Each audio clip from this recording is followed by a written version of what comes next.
ప్రస్తుతం మనము కడప జిల్లాలో ఉన్నాం. ఇక్కడైతే పూర్తి స్థాయిలో ఆంధ్రప్రదేశ్కి సంబంధించి మన ఏదైతే ఏపీ వెనుకబడిన ప్రాంతాల అభివృద్ధి వేదికకు సంబంధించి ఏదైతే ఈరోజు వీరు సభని నిర్వహించాల్సిన పరిస్థితి ఉంది. కొన్ని అనివార్య కారణాల వల్ల అది పోస్ట్పోన్ కావడం జరిగింది. మరి ఎందుకు పోస్ట్పోన్ జరిగింది, అసలు ఈ సభ నిర్వహించడానికి ముఖ్య కారణం ఏంటి అంటూ కూడా ఇక్కడ మన దగ్గర ఉన్నారు. రాష్ట్ర అధ్యక్షులు ఉన్నారు, అలాగే అనంతపురం ఉమ్మడి జిల్లా అధ్యక్షులు ఉన్నారు. మరి రాష్ట్ర అధ్యక్షులు ఎవరైతే ఉన్నారో వారి మాటల్లోనే అడిగి తెలుసుకునే ప్రయత్నం చేద్దాం. అదే చెప్పండి, ఈరోజు మీరు ఏదైతే వేదికని ఇక్కడ చేయాలనుకుంటున్నారో అనివార్య కారణాలు ఎందుకు మరి పోస్ట్పోన్ చేయడం జరిగింది, ముఖ్య ఉద్దేశం ఏంటి? ముందుగా మేము నిర్వహించాలనుకున్నటువంటి ఉద్దేశం ఏంటంటే 27 నుంచి 29 వరకు కడపలో తెలుగునాడు మహాసభలు జరుగుతూ ఉన్నాయి. ఈ నేపథ్యంలో వెనకబడ్డ ప్రాంతాల అయినటువంటి రాయలసీమ, నెల్లూరు, ప్రకాశం జిల్లాల మెట్ట ప్రాంతాల యొక్క ప్రజల గోడును తెలుగుదేశం పార్టీ దృష్టికి తీసుకుపోవాలనేటువంటిది ప్రధాన ఉద్దేశం. ఇందులో కూడా ముఖ్యంగా సాగునీటి ప్రాజెక్టులు, అటు వెలుగొండ, హంద్రీనీవా ప్రాజెక్టు, గాలేరు నగరి, అట్లాగే గాలేరు నగరి హంద్రీనీవా లింకు, వీటితో పాటు గాలేరు నగరి 2వ దశ, తెలుగంగ, వీటన్నింటినీ గత 30 సంవత్సరాలుగా ఈ ప్రభుత్వాలు పూర్తి చేయలేదు. కనీసం తెలుగుదేశం ప్రభుత్వమైనా గతంలో పరిపాలన చేసింది, ఇప్పుడు అధికారంలో ఉంది, అనేక వాగ్దానాలు చేసి ఉంది. ఈ నేపథ్యంలో అయినా ఈ ప్రభుత్వ దృష్టికి, ముఖ్యమంత్రి గారి దృష్టికి, మంత్రుల దృష్టికి ఈ సమస్యలను తీసుకుపోవాలని, వీటితో పాటు విభజన హామీల గురించి పట్టించుకోవటంలే, విభజన హామీలు ఒక్కటి కూడా నెరవేరలే. అయితే వీటన్నింటినీ రాష్ట్ర అభివృద్ధిని పక్కన పెట్టి తెలుగుదేశం అభివృద్ధి అంటే అమరావతి, అభివృద్ధి అంటే పోలవరం అనేటువంటి ఉద్దేశంతో ఆ 2 చుట్లు తిరుగుతూ ఉంది. అభివృద్ధి అంటే అది కాదు, వెనకబడ్డ ప్రాంతాలు ముందు అభివృద్ధి చేయాలా, సాగునీటి ప్రాజెక్టులు పూర్తి చేయాలా, విభజన హామీలు అమలు జరిపి కడపలో ఉక్కు ఫ్యాక్టరీ నిర్మించాలా, బెంగళూరు, కడప, అమరావతికి రైల్వే లైన్ను పొడిగించి తక్షణం పూర్తి చేయాలనేటువంటి దీన్ని ఒక చర్చనీయాంశం చేయటం కోసం మేము ఈరోజు కడపలో సమావేశం ప్రెస్ క్లబ్లో నిర్వహించాలనుకున్నాం. అయితే వచ్చేటప్పుడు ఈ సమావేశానికి వస్తూ నెల్లూరు జిల్లా మెట్ట ప్రాంతాలకు సంబంధించినటువంటి రాష్ట్ర ప్రధాన కార్యదర్శి డాక్టర్ శ్యాంప్రసాద్, ఆయనతో పాటు రమణయ్య మధ్యలో యాక్సిడెంట్ జరిగి ఆ యాక్సిడెంట్లో బలమైన గాయాలు జరిగాయి. ఒక ఆయనకు, రమణయ్య గారికి సీరియస్గా ఉంది. ఇటువంటి నేపథ్యంలో వాయిదా వేయాల్సినటువంటి పరిస్థితి వచ్చింది తప్ప వేరే కాదు. అయితే దీన్ని భవిష్యత్తులో మళ్ళా కొనసాగించి ప్రభుత్వ దృష్టికి తీసుకుపోవటానికి, ప్రభుత్వం వీటి మీద స్పందించకపోతే దీర్ఘకాలిక ఉద్యమాలు కూడా నిర్వహించడం కోసం మేము చర్చించి నిర్ణయాలు తీసుకుంటామని చెప్పి ఈ సందర్భంగా ప్రభుత్వానికి తెలియజేస్తూ ఉన్నాం. ఈ రాష్ట్ర ప్రభుత్వం యొక్క బాధ్యత ఎంత ఉందో కేంద్ర ప్రభుత్వం బాధ్యత కూడా అంతే ఉంది. ఎందుకనంటే విభజన చట్టాన్ని అమలు చేయాల్సినటువంటిది కేంద్ర ప్రభుత్వం దగ్గరికి ఇన్నిసార్లు పోయినా ఒక్కసారి కూడా స్టీల్ ప్లాంట్ విషయం మాట్లాడలేదు, విభజన హామీల విషయం మాట్లాడలేదు. వాటిని కూడా ఎటువంటి వాగ్దానం కానీ ఎటువంటి ప్రయత్నం కానీ ఈ ప్రభుత్వం తెలుగుదేశం చేపట్టలేదు. కాబట్టే మేము ఈ గట్టి నిర్ణయం భవిష్యత్తులో ఆందోళన, పోరాటాలు ఉధృతం చేయాలనేటువంటి ఉద్దేశంతో ఇక్కడ సమావేశం నిర్వహించాలనుకున్నాం. అయితే అనివార్య కారణాల వలన, యాక్సిడెంట్ కారణం వలన వాయిదా వేసాం. భవిష్యత్తులో మరలా సమావేశం జరిపి చర్చించి భవిష్యత్తు ఉద్యమాలకు శ్రీకారం చుడతామని చెప్పి కూడా తెలియజేస్తారు. అలాగే మన దగ్గర ఇక్కడ మన అనంతపురం ఉమ్మడి జిల్లాకు సంబంధించి కూడా నారాయణ రెడ్డి ఉన్నారు. మరి వారి మాటల్లో కూడా ఏం చెప్తారు అంటే వారు రాబోయే రోజుల్లో ఎటువంటి ప్రణాళిక సిద్ధం చేసుకున్నారు, వారు ఎలా ముందుకు వెళ్ళాలనుకుంటున్నారు, రైతులకు సంబంధించి, సంక్షేమం సంబంధించి ఏం చేయాలనుకుంటున్నారు, వారిని అడిగి తెలుసుకునే ప్రయత్నం చేద్దాం. చెప్పండి నారాయణ రెడ్డి గారు, చెప్పండి, ఇప్పుడు మీ అనంతపురం ఉమ్మడి జిల్లాకు సంబంధించి మీరు అధ్యక్షులుగా ఉన్నారు కదా, ఇప్పుడు ఎటువంటి అభివృద్ధి కార్యక్రమాలు, ఎటువంటి కార్యక్రమాలు తీసుకొని ముందుకు పోవాలనుకుంటున్నారు మీరు?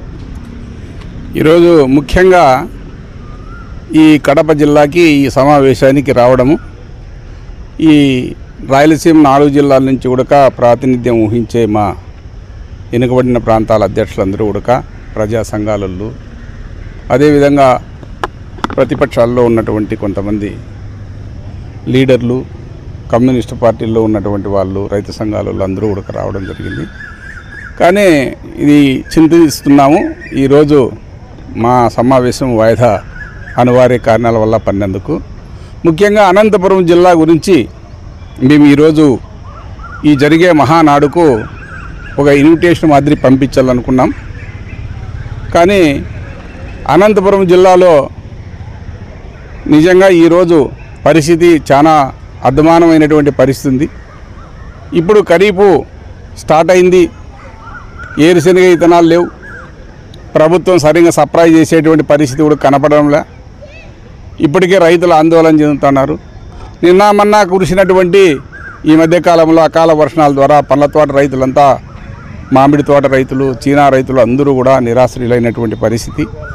వాళ్ళందరికీ ఏదైనా కనీసం ఇన్సూరెన్సో ఇవి ఈ ప్రభుత్వము ఈ మహానాళ్ళలోనన్నా తీర్మానం చేస్తుందేమో అనేటువంటి ఆశతో ఇక్కడ వచ్చి ప్రతిపాదన చేయాలనుకున్నాం. అంతేకాకుండా సంవత్సరం పొద్దైతాది ప్రభుత్వం వచ్చి అధికారంలోకి. అంద్రీ నివాని 40 టీఎంసీలతో తీసుకొస్తారు అంద్రీ నివాని అని అనుకున్నారు. కానీ అది ఈరోజు లైనింగ్ పనులని దాదాపు 3850 క్యూసెక్కీల నీళ్లను రోజు తీయడానికి ఉపయోగపడేంత ఎడలుపుతో కాలువ తీస్తున్నటువంటి పరిస్థితి. ఈ లైనింగ్ పనులు వెంటనే ఆపాలని, ఈ లైనింగ్ పనుల ద్వారా అనంతపురం జిల్లా రైతాంగం తీవ్రంగా నష్టపోతుంది. ఇప్పటికే భూగర్భ జలాలు ఇంకిపోయేటువంటి పరిస్థితులు ఉన్నాయి.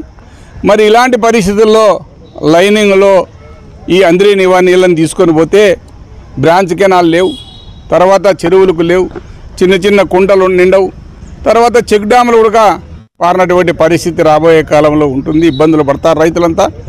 అది కూడా ఈ మహానాల్లో చెప్పాలనేటువంటి ఉద్దేశంతోనే, వాళ్లకు అర్థమయ్యేటట్లుగా రేపు తీర్మానాల్లో పెట్టాలనేటువంటి ఉద్దేశంతోనే మేము వచ్చాం. అంతేకాకుండా ఈరోజు రైతులు పడుతున్నటువంటి ఇబ్బందులే కాకోకుండా జిల్లాలో ప్రధానమైనటువంటి సమస్య ఈరోజు దాదాపు కొన్ని సంవత్సరాలుగా, దాదాపు 30 సంవత్సరాలుగా ఆ జిల్లాలో నిరుపేదలైనటువంటి కుటుంబాలని, ఎస్సీ, ఎస్టీ, బీసీ, మైనార్టీ కుటుంబాలకందరికీ కూడా విద్య, వైద్యము, అదేవిధంగా ఫ్యామిలీ ప్లానింగ్ ఆపరేషన్లు చేయిస్తున్నటువంటి ఆర్డీటీ సంస్థకి ఈరోజు సెంట్రల్లో ఉన్నటువంటి బీజేపీ ప్రభుత్వం ఫండ్స్ ఇవ్వకోకుండా దాన్ని బంద్ చేసింది. ఈరోజు దాదాపు లక్షల ఇల్లు నిర్మించినారు పేదోళ్లకు. ఇన్నేళ్ళు ఈ ప్రభుత్వాలు మారి ఇళ్ళన్నీ మేము కడతాము, ప్రజలకు అందిస్తామన్నటువంటి వాళ్ళు చేతులు ఎత్తేస్తే ధైర్యంగా ఆర్డీటీ పెరార్ గారు తీసుకొని అనేక ఎస్టీ, ఎస్సీ అందరికీ కూడా ఇల్లు సొంతంగా కట్టి బీగాలేసి బీగంచెవులతో సహా ఇచ్చినటువంటి పరిస్థితి. 1,00,000 ఇల్లుని ఈరోజు అనంతపురం జిల్లాలో ఎనుకబడినటువంటి తాలూకాల్లో ఎనుకబడిన ప్రజలకు అందరికీ కూడా నిర్మించి ఇవ్వడం జరిగింది. అదే కాకుండా ఆపరేషన్, ఫ్యామిలీ ప్లానింగ్ ఆపరేషన్ అంటే మొట్టమొదట గుర్తుకొచ్చేది ఆర్డీటీ సంస్థ. అక్కడే ఆపరేషన్లు అందరూ చేయించుకున్నారు. అంతేకాకుండా మేము చిన్నప్పటి నుంచి కూడా ఈ జిల్లాలో కరువు వచ్చి గంజి కేంద్రాలు పెడుతున్నటువంటి పరిస్థితుల్లో అప్పట్లో నూక ఇచ్చి ఆదుకున్నటువంటి ఆర్డీటీ సంస్థ ఈరోజు విద్యలో కానీ, వైద్యంలో కానీ, ఉపాధి అందించడంలో కానీ ఆర్డీటీ సంస్థ జిల్లాకి ఎనలేని సేవ చేసింది. దీంతోపాటు సత్యసాయి కూడా, సాయిబాబా గారు కూడా తాగునీటి సమస్య జిల్లాలో ఒకప్పుడు కరువు వచ్చి తాగడానికి నీళ్లు లేని పరిస్థితిలో ఉన్నటువంటి పరిస్థితుల్లో జిల్లాను ఆదుకున్నటువంటి పరిస్థితి ఉంది. ఇట్లాంటి సంస్థలకు కేంద్రం నుంచి ఫండ్స్ రాకోకుండా పోవడం మరి చాలా బాధాకరము. ఆ ఫండ్స్ను బంద్ చేయడం మరీ బాధాకరము. దీన్ని వెంటనే ఈ మహానాల్లో తీర్మానం చేసి అనంతపురం జిల్లాలో ఉన్నటువంటి ఆర్డీటీకి ఫండ్స్ వచ్చేటట్లుగా తెలుగుదేశం పార్టీ ఒక తీర్మానం చేసి మోడీ గారికి, అమిత్ షా గారికి చెప్పాలని, అది చేయించాల్సినటువంటి బాధ్యత కూడా ఈరోజు రాష్ట్ర ముఖ్యమంత్రి చంద్రబాబు నాయుడు పైన, పవన్ కళ్యాణ్ ఉప ముఖ్యమంత్రి పవన్ కళ్యాణ్ గారి పైన ఉంది. ఇంతేకాకుండా ఈ జిల్లాలో ఈరోజు చాలామంది చెప్తా ఉన్నారు, ఇప్పుడు మాట్లాడుతూ ఉన్నారు, విద్య విషయంలో ఎంతోమంది విద్యను అందుకోలేనటువంటి పరిస్థితుల్లో, చదువు అంటే తెలియనటువంటి పరిస్థితుల్లో కొన్ని వందల వేల మందిని సాఫ్ట్వేర్ ఇంజనీర్లు చేసింది. ఇతర దేశాల్లో కూడా పోయి చదువుతున్నారు ఆ స్కూల్లో చదువుకున్న వాళ్ళు. అంతేకాకుండా ఈ రాష్ట్రంలో ప్రధానంగా ఉభయ రాష్ట్రాల్లోనూ ఒక ఎస్టీ కుటుంబంలో పుట్టి నిరుపేదరాలైనటువంటి మంగ్లీ గారు ఈరోజు మనందరికీ కళాకారిగా అనేక పాటలు ముక్తకంఠంతో మొత్తం రాష్ట్రానికంతా వినిపిస్తున్నటువంటి పరిస్థితి. ఇట్లాంటి అభివృద్ధి చేస్తున్నటువంటి సంస్థలపైన మీరు పక్షపాతం వహించి ఆ పనుసు రాకుండా చేయడము ఇది చాలా అనంతపురం జిల్లాకు ద్రోహం చేసినటువంటి పరిస్థితి. దీన్ని కాపాడుకోకపోతే రాబోయే కాలంలో ఈ రాష్ట్ర ప్రభుత్వం ఒత్తిడి తీసుకొచ్చి వాటిని పునర్నిర్మించి ఆ పనుసు వచ్చేటట్లుగా చేయకపోతే జిల్లాలో ఇప్పటికీ అన్ని సీట్లు మీకు ఇచ్చినారు, ఒక్క సీటు కూడా రాదు. ఇది తక్షణ చర్య. అనంతపురం జిల్లాని కాపాడాలనేటువంటి చిత్తశుద్ధి తెలుగుదేశం పార్టీ నాయకులకు, తెలుగుదేశం పార్టీకి ఉంటే చేయాల్సినటువంటి పని ఇది. అదే కాకుండా అందిరినివా ఎడలుపు చేసి 40 టీఎంసీలతో నీళ్ళు వచ్చేటట్లుగా దాన్ని పునర్నిర్మించడానికి ప్రయత్నం చేయాలని, వెంటనే ఆ లైనింగ్ లాపాలని, ఇప్పుడు అకాల వర్షాలతో పోయినటువంటి రైతులను ఆదుకోవాలని, ఇప్పుడు కరువుతో బాధపడుతున్నటువంటి రైతులందరికీ ఇన్పుట్ సబ్సిడీ, ఇన్సూరెన్సులు బ్యాంకుల్లో ఇంతకుముందు వైఎస్ రాజశేఖర రెడ్డి గారు ఉన్నప్పుడు రుణాలు అందరికీ ఇచ్చినోడు, ఇన్పుట్ సబ్సిడీ ఇచ్చినోడు, అదేవిధంగా ఇన్సూరెన్స్ కూడా ఇచ్చినోడు. ఈరోజు బ్యాంకులు లేకపోతే క్రాప్ లోన్ల కోసము తిప్పి చంపుతా ఉన్నారు రైతుల్ని. రైతులకు 1,00,000 రూపాయలు క్రాప్ లోన్ ఇస్తే ఏమవుతుంది? పంట పెట్టుకుంటారు, 6 నెలల పాటు ఆ లోన్ తీసుకొని ఆ పంట పెట్టుకొని ఉపాధిగా ఏదైనా పని చేసుకొని తిరిగి మళ్ళా సంవత్సరం మీకు వెంటనే వచ్చి కడతారు. కోట్ల రూపాయలు విలువ చేసేటువంటి భూములు మళ్ళీ ఆ భూములు మీ చేతుల్లో పెడతా ఉన్నారు. 1,00,000 రూపాయలు ఎకరాకి ఇచ్చేకి బ్యాంకులకి ఏం పోతుంది? ఆ రకంగా ఈరోజు తెలుగుదేశం పార్టీ ఆ రైతులను ఆదుకోవడానికి ప్రయత్నం చేయాలని, ఆ తీర్మానాలు చేయాలని మేము పదే కోరుతా ఉన్నాం. ఇది చేయాల్సినటువంటి జవాబుదారీ వాళ్ళదే. ఈ పనులు చేయకపోతే రాబోయే కాలంలో అనంతపురం జిల్లా నలుమూలల అన్ని మండలాల్లో, అన్ని తాలూకాల్లో, జిల్లా వ్యాప్తంగా ఉద్యమాన్ని తీసుకొస్తాం, ప్రజల ఆందోళన చేపిస్తాం, పని చేయిస్తాం ప్రభుత్వంతో అని ఈ యొక్క కార్యక్రమానికి వచ్చిన సందర్భంగా గుర్తు చేస్తూ ఈ యొక్క సమావేశం వాయిదా పడడం ద్వారా రాబోయే కాలంలో ఏదో ఒకసాట ఈ కార్యక్రమాన్ని మళ్ళా అతి త్వరలో ముందుకు నడుపుతామని కోరుతున్నాం. అలాగే చూస్తే కూడా ఇప్పుడు రుణాలు రైతులు కూడా పూర్తి స్థాయిలో ఇబ్బందులు పడుతున్న పరిస్థితి ఉంది, ముఖ్యంగా ఆంధ్రప్రదేశ్లో. ఈ రుణాలకు సంబంధించి కూడా ఈ బ్యాంకర్లు కూడా వారిని ఎంతో ఇబ్బంది పెడుతున్న పరిస్థితులు కూడా కనిపిస్తున్నాయంటూ రైతులు చాలామంది వారు కూడా వాళ్ళ బాధలను చెప్పుకున్న పరిస్థితి ఉంది. అంటే ఈ రుణాలు కూడా ఎంతవరకు వడ్డీతో ఇస్తే బాగుంటుందని అనుకుంటున్నారు? రుణాలు 1,00,000 రూపాయల లెక్కన ఎకరాకి ఇచ్చి క్రాప్ లోన్లు పావలా వడ్డీ ఇవ్వగలిగితే రైతులు కొంతవరకు ఉపశమనం పొందుతారు. అదేవిధంగా భూములను కూడా అభివృద్ధి చేసుకుంటారు. దేశానికి కావలసినటువంటి ఆహార ఉత్పత్తుల్ని విపరీతంగా పండిస్తారు. మీరు నీళ్ళు ఇవ్వండి, సమృద్ధిగా చెరువులు నింపండి, కాలువల ద్వారా నీళ్లు తీసుకురండి, కాలువల అనుసంధానం చేయండి, నీళ్ళు ఇవ్వండి, ప్రజలకి సహాయం చేయండి. రైతులకి ఈ దేశంలో దరిద్రం ఎందుకుంటుందో, ఈ రాష్ట్రంలో దరిద్రం ఎందుకుంటుందో ఈ 4 ఏళ్ల కాలంలో మీరు ఆ పని చేయగలిగితే రాబోయే కాలంలో తెలుగుదేశం పార్టీనే ఈ రాష్ట్రంలో స్థిరంగా ఉంటుంది, మీ జనం ఉంటారు. మీరు ఇవి విస్మరిస్తే గతంలో పార్టీలకు పట్టిన గతి మీకు కూడా పడుతుందని మేము హెచ్చరిక చేస్తున్నాం. ఇదండి పరిస్థితి. మన పూర్తి స్థాయిలో అయితే కూడా అనంతపురం ఉమ్మడి జిల్లా అధ్యక్షులు నారాయణ రెడ్డి గారు పూర్తి స్థాయిలో కూడా వారి ఆవేదన వ్యక్తపరిచారు. మరి రాబోయే రోజుల్లో రైతును దృష్టిలో ఉంచుకొని రైతన్న బాగుంటే దేశం బాగుంటుంది అన్నట్లుగా ప్రతి ఒక్కరూ కూడా ముందుకు రావాలి. ప్రభుత్వాలు గ్రహించి న్యాయం చేయాలి. తక్షణమే వాళ్ళకి రుణాలు మంజూరు చేసి పావలా వడ్డీతో వారికి ఇవ్వగలిగితే, ఎందుకంటే వారి భూముల్ని కూడా మీ ఆధ్వర్యంలో పెట్టి బ్యాంకులకు పెట్టి తీసుకుంటారు కాబట్టి వారిని పూర్తి స్థాయిలో కూడా వారికి సపోర్ట్ చేసి రైతులను ఆదుకోవాలి, నీరు అందించాలంటూ కూడా ఈ స్థాయిలో రాష్ట్ర జిల్లా నాయకులు పూర్తి స్థాయిలో కోరుతున్న పరిస్థితి ఉంది. అలాగే ఇక్కడ మనకు రాష్ట్ర జిల్లా నాయకుల నుంచి కూడా ఇక్కడ చాలా గ్రామాల నుంచి ఆ జిల్లాల నుంచి కూడా ఇక్కడికి వచ్చిన పరిస్థితి. మరి వారి మాటల్లో కూడా మరికొన్ని విషయాలు అడిగి తెలుసుకునే ప్రయత్నం చేద్దాం. చెప్పండి, ఈ ఖరీఫ్కు సంబంధించి రైతులకు సంబంధించి రాష్ట్రంలో ఎలా ఉంది, ఏం జరుగుతూ ఉంది, మీ డిమాండ్స్ ఏంటి? ఈరోజు ఏపీ వెనుకబడిన ప్రాంతాల అభివృద్ధి వేదిక ఆధ్వర్యంలో వెనుకబడినటువంటి రాయలసీమ ప్రాంతంలో విభజన చట్ట ప్రకారం మనకు రావాల్సినటువంటి కడప ఉక్కు పరిశ్రమ, అదేవిధంగా కడప బెంగళూరు రైల్వే పనులు దాదాపు 20 సంవత్సరాల క్రితం శంకుస్థాపన చేస్తే కనీసం 20 కిలోమీటర్ల వరకు ఈరోజు రైల్వే పనులు జరిగినటువంటి దౌర్భాగ్య పరిస్థితి. మరి రాష్ట్రంలోని నిరుద్యోగులు, రాయలసీమలోని ముఖ్యంగా రాయలసీమ ప్రాంతంలో నిరుద్యోగులు ఈరోజు ఉపాధి అవకాశాలు లేక డబుల్ డిగ్రీలు పీజీలు చదివి ఉపాధి అవకాశాలు లేక విదేశాలకు వెళ్తూ ఉన్నారు. మరి విభజన చట్ట ప్రకారము కడప జిల్లాలో కడప ఉక్కు పరిశ్రమ ఏర్పాటు చేయాలని చెప్పిన కేంద్ర ప్రభుత్వం ఈ రోజుకి కూడా నోరు మెదపడం లేదు, నిర్లక్ష్యం చేస్తూ ఉన్నాయి. ఖచ్చితంగా రాయలసీమ ప్రాంతంలో పరిశ్రమ ఏర్పాటు చేస్తే ప్రత్యక్షంగాను పరోక్షంగాను అనేక వేల మందికి నిరుద్యోగులకు ఉపాధి అవకాశాలు లభించేటువంటి పరిస్థితి. మరి నిన్న మహానాడు జరుగుతూ ఉంది. మహానాడులో ఏదో లోకేష్ గారు 15 రోజుల్లో పనులు ప్రారంభిస్తామని చెప్పి అని ఒక ప్రకటన వచ్చింది. సంతోషం, మీరు 15 రోజులు కాదు, ఒక నెల రోజులు టైం తీసుకోండి. ఖచ్చితంగా నెల రోజుల్లోపైన పనులు స్టార్ట్ చేయకపోతే రాయలసీమ ప్రాంతంలోని నిరుద్యోగులు, విద్యార్థులు, యువకులు అందరూ కలిసి ఖచ్చితంగా సెక్రటరేట్ ముట్టడికి ఖచ్చితంగా పిలుపునిస్తాం. రాయలసీమ ప్రాంతంలో పరిశ్రమలు నెలకొల్పకపోతే, ఉపాధి అవకాశాలు నెలకొల్పకపోతే ఖచ్చితంగా ఉద్యమాన్ని ఉధృతం చేస్తామని ఈ సందర్భంగా తెలియజేస్తా ఉన్నాం.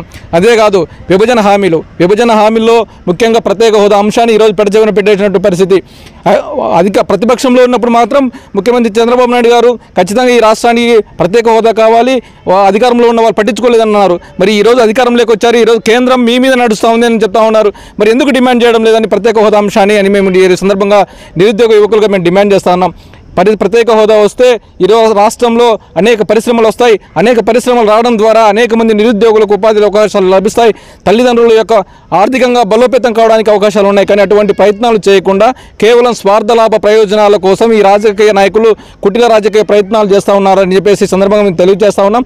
ఖచ్చితంగా రాబోయే కాలంలో రాయలసీమ ప్రాంతానికి ఎటువంటి హామీలు ఇచ్చారో హామీలు నెరవేర్చకపోతే మాత్రం విద్యార్థి నిరుద్యోగ ఉద్యమం ఖచ్చితంగా ముందుకు వస్తుందని చెప్పి సందర్భంగా డిమాండ్ చేస్తా ఉన్నాం. నా పేరు జయవర్ధన్, అఖిల భారత విద్యార్థి బ్లాక్ రాష్ట్ర ప్రధాన కార్యదర్శి. చెప్పండి. ఏపీ వెనుకబడిన ప్రాంతాల అభివృద్ధి వేదిక అనంతపురం ఉమ్మడి జిల్లా కార్యదర్శి ఏ శ్రీనివాసులు. ప్రధానంగా ఈ మహానాడులో ఈ వెనుకబడిన ప్రాంతాల పైన శ్రద్ధ పెట్టి చర్చలు జరిపితే చాలా బాగుంటుంది. ఎందుకంటే అట్లాంటి అంశాలు ఏవి కూడా ఈ మహానాడులో కనపడలేదు. రెండోది, చాలామంది కర్ణాటక ప్రాంతాలకు వలసలు వెళ్తున్నారు. వలసలు ఆపే ప్రయత్నం చేయాలా, అది ఇప్పటివరకు చేయనటువంటి దుస్థితి. రెండోది, ఈ పాటికి ఖరీఫ్కు వేరుశనగ అన్ని మండల కేంద్రాల్లో అగ్రికల్చర్ ఆఫీసు ద్వారా ఇత్తనం పంపిణీ చేసేవాళ్ళు. ఇత్తనం ఇవ్వడం లేదు, ఎరువులు ఇవ్వటం లేదు. మరి ఇవేవి ఇవ్వకుండా రైతులు పంటలు పెట్టమంటే ఎలా పెడతారు? రెండోది, హంద్రీనివా కాలువకు గత 6-7 నెలల నుండి చుక్క నీరు కూడా రావటం లేదు. మరి చెరువులు ఎలా నింపుతారు? చెరువులు నింపకుండా ప్రజలకు మీరు చెప్పేటువంటి మాట, ప్రతి ఎకరాకు సాగునీటి అందిస్తామని చెప్పినటువంటి ఫైవల్ల కేసు మాట ఎట్లా నెగ్గుతుందో మాకు ఈ మహానాడులో చెప్పాలని చెప్పేసి నిలదీస్తున్నాం.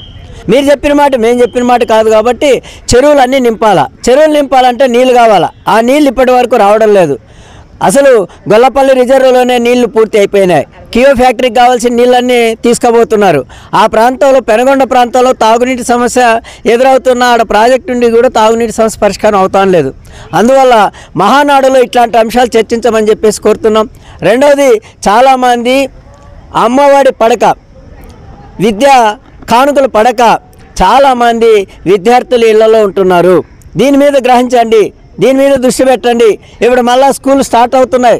మరి ఇప్పటికి కూడా మీరు చెప్పినటువంటి తల్లికి వందనం డబ్బులు వేయకపోతే పిల్లల యొక్క తల్లిదండ్రుల యొక్క పరిస్థితి ఏంటి, వాళ్ళ ఫీజుల పరిస్థితి ఏంటి అని చెప్పేసి సందర్భంగా డిమాండ్ చేస్తున్నాం. మహానాడులో దీన్ని చర్చించండి అని చెప్పేసి అడుగుతున్నాం. అందువల్లనే ఈ వెనుకబడిన ప్రాంతాల అభివృద్ధి రాష్ట్ర రౌండ్ టేబుల్ సమావేశంలో ఈ చర్చలన్నీ జరుగుతాయి. ఈ చర్చలో పాల్గొనాలని చెప్పేసి వచ్చాం. మరి కొన్ని అనివార్య కారణాల వల్ల వాయిదా పడడంతో ఈ చర్చల్ని డైరెక్ట్గా మహానాడులో ఉన్నటువంటి వ్యక్తులందరికీ ఈ ప్రశ్న ఇక్కడి నుండి మీడియా ద్వారా మేము వేస్తున్నాం. వెంటనే మాకు సమాధానం ఇవ్వాలని చెప్పేసి ఈ సందర్భంగా డిమాండ్ చేస్తున్నాం. ఇదండి పరిస్థితి. మన పూర్తి స్థాయిలో అయితే కూడా మన రాష్ట్ర జిల్లా నాయకులు పూర్తి స్థాయిలో డిమాండ్ చేస్తున్న పరిస్థితి ఉంది. అలాగే ఇది ఏదైతే కూడా రైతులకు న్యాయం జరగాలి, ఈ నీటికి సంబంధించిన సమస్యలు కూడా ఉన్నాయి. మరి ప్రభుత్వం ప్రస్తుతం ఉన్న ఎన్డీఏ గవర్నమెంట్లో ఉన్న ఆ సీఎంలు కావచ్చు, మన మినిస్టర్లు కావచ్చు, ఎమ్మెల్యేలు కావచ్చు, పూర్తి స్థాయిలో హామీలు ఇస్తున్న పరిస్థితి ఉంది. అలాగే రైతులను, ప్రజల్ని, ప్రతి ఒక్కరిని దృష్టిలో ఉంచుకొని ప్రభుత్వ పథకాలు కూడా అమలు పరచాలి.